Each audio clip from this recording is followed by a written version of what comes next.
Hello everyone, my name is Andrew Narayanan and you are watching AP14s. Now this episode isn't quite like other episodes because it's not exactly a chapter in either economics exam.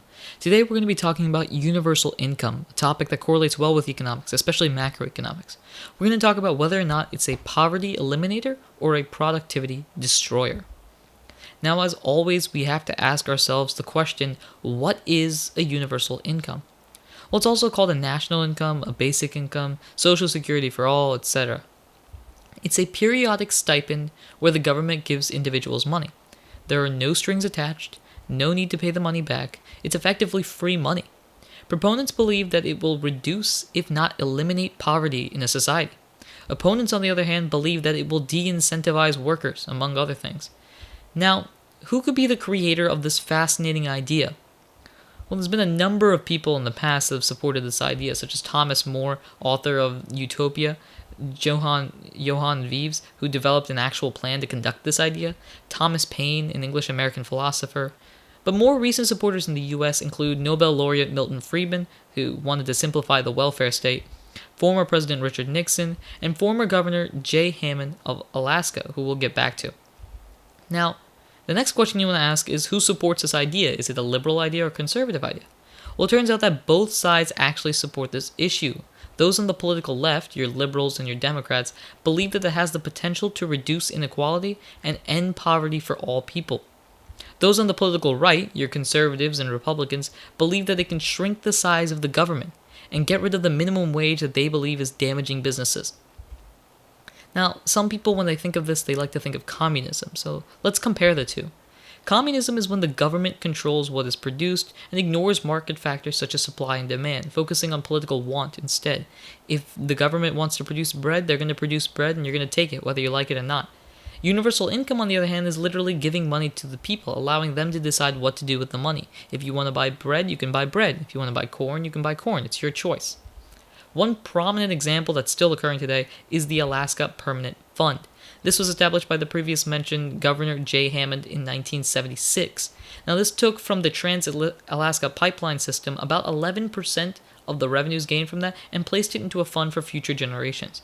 You're eligible as long as you live in Alaska for a full calendar year and aim to stay a resident indefinitely and didn't get arrested or convicted that year.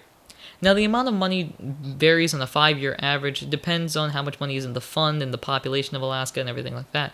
The lowest value was $331.29 in 1984, and the highest value was in 2015, where they offered $2,072 in the year.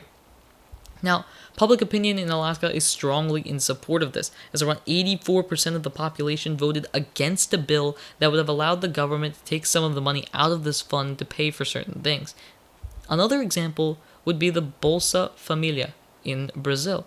Currently the largest conditional cash transfer program in the world, it has about 12 million families receiving funds, and by February 2011, 26% of the population was covered by this program.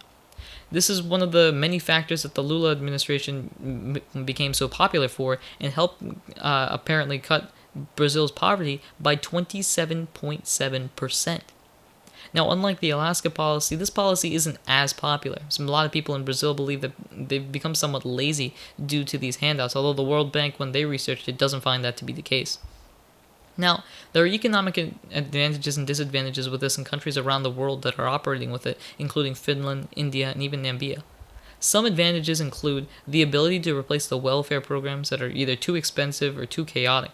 All people will be able to benefit according to proponents of this. Job loss can be mitigated due to any cause. Some people, including Elon Musk, believe that automation will soon take many jobs, and a universal income can help those that don't have a job stay afloat.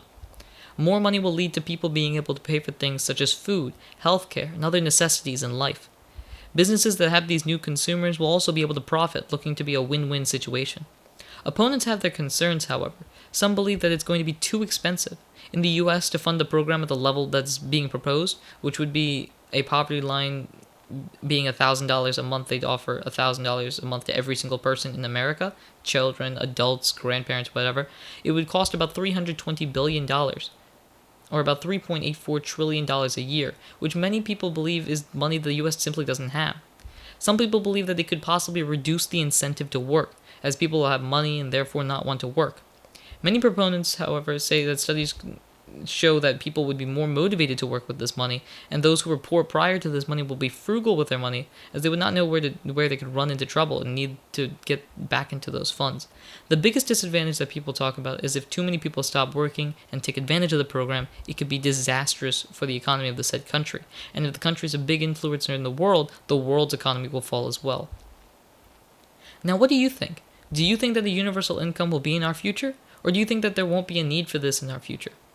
Leave a comment below, like the video if you enjoyed, subscribe for more videos about a number of topics. Click on the AP for Teens logo in the corner to check out the channel. Thank you very much for watching, and I hope to see you next time on another video on AP for Teens.